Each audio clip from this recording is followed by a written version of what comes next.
الاكله دي اولها دلع واخرها وجع. الهرم بقى فيها ناشف الفرايد تشيكن يا رجاله.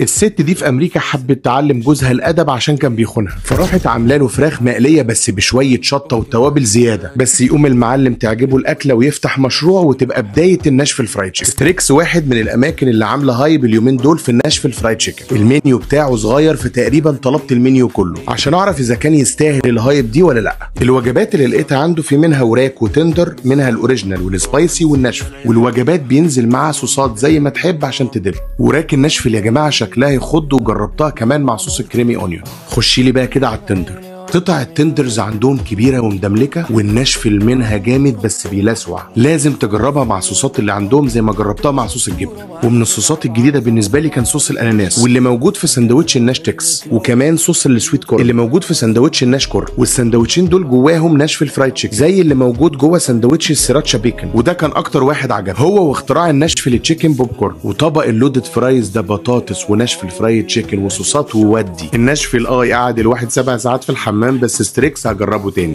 يلا جو.